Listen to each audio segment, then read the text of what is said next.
Hello friends, मेरे channel basics में आपका स्वागत है। आज हम बात कर रहे हैं डीएमआरसी के हमारे सेकंड रिव्यू की। बात करने से पहले प्लीज़ मेरे चैनल को लाइक कीजिए, शेयर कीजिए और ज़्यादा से ज़्यादा सब्सक्राइब कीजिए। डीएमआरसी जो 1 जून तक का मुझे अपडेट मिला है, मैंने उसके लिए वीडियो बनाया है। प्रोसेस वही है कि डीएमआरसी में सबसे पहले आप जाओगे तो डॉक्यूमेंटेशन होगा। डॉक्यूमेंटेशन में वही चीज़ें रिक्वायरमेंट होगी, जैसे 10th क्लास का सर्टिफिकेट, 10th क्लास की मार्कशीट, 12th क्लास का सर्टिफिकेट, 12th क्लास की मार्कशीट। अगर आप डिग्री रखते हैं तो डिग्री, या डिप्लोमा रखते हैं तो डिप्लोमा, और आपका OBC caste certificate, SC caste certificate. General वालों के लिए कोई सर्टिफिकेट नहीं। और बात ये हो रही है कि प्रोविजनल डिग्री या डिप्लोमा। सर, मैंने जो अपने लास्ट वीडियो में प्रोविजनल डिग्री को इतना जोर दिया था, वो इसलिए उन कैंडिडेट्स के लिए दिया था जिन्होंने अपना ग्रेजुएशन 2015 के पहले कंप्लीट किया है। जिन कैंडिडेट्स ने अपना ग्रेजुएशन 2015 के बाद कंप्लीट किया है या 15 में कंप्लीट किया है, तो उनको थोड़ा बहुत मतलब लीनियंटली वो ले सकते हैं डीएमआरसी वाले। और लेकिन जो उससे पहले हैं तो वो बोलेंगे सर आप अब तक क्या कर रहे हो, आपने अपनी डिग्री तक नहीं मंगाई, या तो आप इंटरेस्टेड ही नहीं हो। तो इसलिए मैंने बोला था कि आप डिग्री लीजिए। और डिप्लोमा वाले या फिर जिनकी प्रोविजनल डिग्री है, कोई स्पेशल केस है, जैसे मुझे बहुत सारे लोगों ने कमेंट किया कि सर हमारे यहाँ इशूज नहीं हो रही डिग्री, तो आप ये इशू आप सीधे डीएमआरसी के जो डॉक्यूमेंटेशन जो कर रहे हैं उनसे आप जाके सीधे बोलिएगा तो वो भी मानेंगे। ऐसा नहीं है। आप प्रॉमिस भी कर सकते हो कि सर मैं नेक्स्ट टाइम जब मेडिकल स्टेज में आऊँगा या तो कभी भी आऊँगा तो आपको दिखा दूंगा। Fill the CV form. हाँ, सीवी फॉर्म जो भरवाया जाएगा आपको, उसका फॉर्मेट सिंपल ही रहेगा। नाम और वो सब लिखवाएंगे, आपका एजुकेशनल डिटेल लिखवाएंगे, हेल्थ, आप कहाँ से आए हो, और सबसे मेन चीज़ जो रहेगी वो हॉबी रहेगी। आप जो भी हॉबी लिख रहे हैं आप उसको जस्टिफाई कर पा रहे हैं कि नहीं, वो मेन होगा। जैसे आपने क्रिकेट की हॉबी लिख दी, आपको क्रिकेट की बॉल का वजन ही नहीं पता है, क्रिकेट की पिच के बारे में नहीं पता है कि कितने यार्ड की पिच होती है, और बहुत सारी चीज़ें होती है, जैसे कि किसी ट्रॉफी के बारे में पूछ लें आपसे, या फिर भारत के पहले कप्तान के बारे में पूछ लें। बहुत सारी चीज़ें हैं। अगर आप क्रिकेट हॉबी लिख रहे हैं तो आपको प्रिपेयर होना पड़ेगा। फुटबॉल हॉबी लिख रहे हैं तो फुटबॉल जो रिसेंट अभी मैचेस हुए हैं, या यूरोपियन कप हुआ है, या फिर इंडिया में फेडरेशन कप हुआ, इन सब के बारे में आप जरूर बताइएगा। ऐसे ही जो भी गेम या फिर जो भी नॉवेल्स आप रीडिंग जो भी लिखेंगे उसके लिए प्रिपेयर होइएगा। ऐसा नहीं है कि सर मैं गाना सुनता हूँ, लिसनिंग टू म्यूजिक मेरे ख्याल से हॉबी हो सकती है, लेकिन आपको उसके पहले थोड़ा बहुत नॉलेज भी होना चाहिए। वो भी पूछ सकते हैं, क्योंकि जो इंटरव्यूअर्स हैं वो भी शौकीन होते हैं। बाद में क्या है, फॉर्म भरने के बाद आपको वेट करना पड़ेगा इंटरव्यू के लिए। और ये सिचुएशन वैसे ही होगी जैसे कि आप कॉलेज में अपने प्रैक्टिकल्स के वाइवा में फील करते थे। आपका इंटरव्यू स्टार्ट होगा।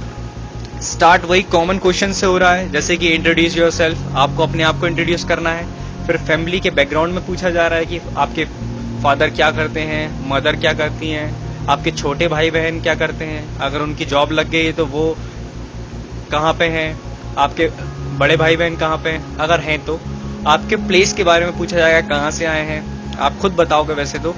और रीसेंट इन्फो और न्यूज ऑफ योर प्लेस और स्टेट, आप जिस स्टेट से बिलोंग करते हैं या जिस प्लेस से बिलोंग करते हैं, अगर वो हाईलाइटेड प्लेस है या फिर स्टेट है तो आपको उसके बारे में बहुत अच्छी जानकारी होनी चाहिए। जैसे अगर आप यूपी से बिलोंग करते हैं तो योगी आदित्यनाथ एक बहुत ही खतरनाक टॉपिक है, वो रोज दिन में कुछ ना कुछ कर रहे हैं, आपको बिल्कुल अपडेट रहना चाहिए उनकी एक्टिविटी से।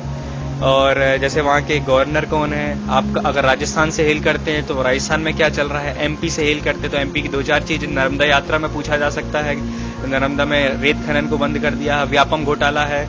हरियाणा से बिलोंग करते तो वहाँ के सीएम, गवर्नर और जो भी वहाँ के रिसेंट अपडेट्स हैं उसको ज़रूर कीजिएगा। बिहार बोर्ड, अगर कोई बिहार से है तो बिहार बोर्ड में बहुत ज़्यादा लोचा चल रहा है, उससे भी पूछा जा सकता है। और अबाउट डीएमआरसी कंपनी, अगर आप इंटरव्यू देने आए हैं, ऑब्वियसली अगर आप इंटरेस्टेड हैं तो डीएमआरसी कंपनी के बारे में आपको कुछ नॉलेज होना चाहिए। मैंने बहुत सारे वीडियो डीएमआरसी कंपनी के लिए डाले हैं, हिस्ट्री डाली है, ई श्रीधरन जी का वीडियो डाला, आप वो जरूर देखिएगा।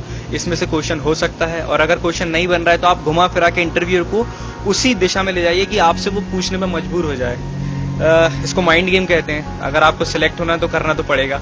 About DMRC project phase 1, phase 2, phase 3, phase 4, उनके बारे में भी मैंने वीडियो डाले हैं, आप वीडियो देखिए और आपको उसमें पता चलेगा। नेक्स्ट जो लेवल है वो ऐसा आता है कि आपसे पूछा जा सकता है कि आप बीटेक हो अगर, तो आप डिप्लोमा लेवल जॉब के लिए क्यों इंटरेस्टेड हो।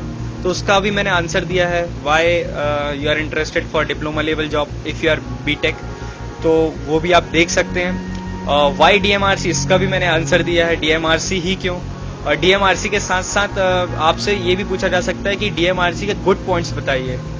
गुड पॉइंट्स में आपको इंक्लूड करना है कि डीएमआरसी का मैनेजमेंट पॉलिसी बहुत अच्छी है और डीएमआरसी अपने समय पर रहती है। डीएमआरसी के बारे में बहुत सारी गुड क्वालिटीज़ हैं। शहर का ट्रैफिक कम कर रही है और इसको यूएन ने अवार्ड दिया है कार्बन रिड्यूस करने के लिए, जो अवार्ड दिया उसके बारे में जानकारी लीजिएगा। अगर आप चाहते हैं मैं इस पर वीडियो बनाऊं तो कमेंट बॉक्स पे लिखिएगा। Negative point about DMRC, negative points ही बहुत हैं। अगर कोई कंपनी है तो लूप होल तो होता ही है, कोई अगर बहुत अच्छा काम कर रहा है तो एक ना एक लूप होल तो मिलता ही है। यहाँ पे आपको बिल्कुल वकील बनना पड़ेगा कि आपको बिल्कुल सर्च करना है कि वो क्या है। जैसे कि राजीव चौक की जो भीड़ है कभी कभी अनकंट्रोल्ड हो जाती है। राजीव चौक की रिसेंट घटना है, वो जो पॉर्न क्लिप चली थी, आप वो भी बता सकते हो, इसमें कुछ गलत नहीं है, ये आप सीधे बोल सकते हो कि ऐसा, ये नेगेटिव पॉइंट था सर। बहुत सारे लोग को शर्मिंदगी झेलनी पड़ी थी और इसके बारे में थोड़ा सा आप और जानकारी ले लीजिएगा कि कौन सी कमेटी गठन हुआ है, डीएमआरसी इस पे क्या स्टेप ले रही है। और सजेशन देना चाहते हैं तो आप सर कैसे भीड़ को मैनेज करेंगे। राजीव चौक पे बहुत ज़्यादा दिक्कत हो जाती है, तो ये एक मेन आपका फोकस हो सकता है अगर नेगेटिव पॉइंट पे बोलना चाहें तो। और कभी कभी जैसे कि आप एकदम से जो ऑफिस छूटता है उस समय जब अपन चेकिंग कराते हैं, अपना जो चेकिंग होती है गेट पे, तो वहाँ पे भी बहुत भीड़ हो जाती है। और टिकट जो टोकन्स लेते हैं वो उन पे भी बहुत ज़्यादा भीड़ हो जाती है। तो आप ये भी कह सकते हैं कि टोकन्स जब लेते हैं, कोई जब नए लोग आते हैं वही टोकन्स लेते हैं, क्योंकि कार्ड हर कोई जो दिल्ली में नहीं रहता वो कार्ड नहीं ले सकता। तो टोकन्स लेते समय भी चिल्लर की प्रॉब्लम बहुत होती है। जो वहाँ पे सीआरए बैठा रहता है या फिर जो भी वो टिकट काउंटर में बैठा रहता है, वो कभी कभी आपको चेंजेस के लिए बहुत तंग आता है। जैसे कि 19 रुपये की टिकट हो रही है, वो 20 रुपये काट लेगा, तो 1 रुपये का भी हिसाब देना चाहिए। मतलब ये आप सजेशन में दे सकते हैं। नेक्स्ट लेवल जाएगा condition based question. Condition based question बहुत पूछा जा रहा है, मेरे कमेंट बॉक्स में भी आया और मेरे जो पहचान के लोग गए हैं उन्होंने भी बताया कंडीशन बेस्ड क्वेश्चन पूछा जा रहे हैं। इसका वीडियो मैं आपको आज शाम तक या कल सुबह अपडेट करके दूंगा और मैं बहुत तैयार कर रहा हूँ इसके लिए, आपको बहुत सारी कंडीशंस दूंगा, उसको देखिएगा। नेक्स्ट है कि about technical questions rarely asked sir. Technical question actually ये जेई का एग्जाम नहीं है, एएम का एग्जाम नहीं है, तो यहाँ पे डिप्लोमा लेवल का एग्जाम है और उनको सभी को बराबर से उन्होंने तोलना है। तो वो लोग करंट अफेयर्स को ही ज़्यादा फोकस कर रहे हैं और डिपेंड करता है आपके एकेडमिक्स रिकॉर्ड पे। अगर आप बहुत ही ज़्यादा इंटेलिजेंट बंदे हैं, अगर आपने एमटेक किया है, अगर आप गेट क्वालिफाइड हो, आपने गेट क्वालिफाई करके किसी एनआईटी से एमटेक किया है या नॉर्मल कॉलेज से भी एमटेक किया है, तो हो सकता है आपसे पूछ लें। और अगर आप ज़्यादा जोर कर रहे हो कि सर मैंने 2 बार गेट क्वालिफाई किया है, सर मैंने 4 बार गेट क्वालिफाइड किया है, तो ये पूछा जा सकता है। एक क्वेश्चन और है, जस्ट अभी मैंने देखा अपने वीडियो पे कि वो पूछ रहे हैं कि गैप सर्टिफिकेट के बारे में, गैप के बारे में, कि सर मैं 2012 का पास आउट हूँ तो मेरे इतना गैप हो गया, 2017 की जॉब है। तो सर आप ये बताइए कि आपने 5 साल या 6 साल जितना भी है आपने उस समय क्या किया। आप उनको फेयरली बताइए कि सर मैंने ये प्रिपेयर किया, मेरा यहाँ सिलेक्शन हुआ या मैं इतने से रहा। आप बिल्कुल जस्टिफाई करेंगे अगर अपने पूरे इस गैप को, तो इट इज़ कंसिडरेबल। गैप होना इतना कोई बात नहीं है, क्योंकि देखिए इंडिया बहुत ज़्यादा पॉपुलेटेड कंट्री है और बेरोजगारी सबसे ज़्यादा चाहिए। सर मैं कंटिन्यूसली ट्राई करता रहा हूँ सर, मेरी एफर्ट्स हैं सर। अब हर किसी का माइंड लेवल सेम नहीं रहता, मेंटल लेवल सेम नहीं रहता है, तो आपने जितना भी कुछ किया है वो आप उनको पूरा प्रॉपरली बताइए सर कि इतनी बात थी सर और मैं इतना यहाँ से मैंने इसको इतना प्रिपरेशन किया था और मैं अभी कंटिन्यू लगा हुआ हूँ और अब जाके मेरा डीएमआरसी निकला या मेरे पहले और भी निकले, मैं इंटरव्यू आउट हूँ, ये हूँ वो हूँ करके। तो अगर आप जस्टिफाई करेंगे अपने गैप को तो it is well and good for you. तो ये तो था review 2। Please share, like and subscribe my channel. और अगर आप चाहते हैं कि मैं ऐसे और रिव्यू देता रहूँ तो मेरे कमेंट बॉक्स पे ज़रूर लिखिएगा।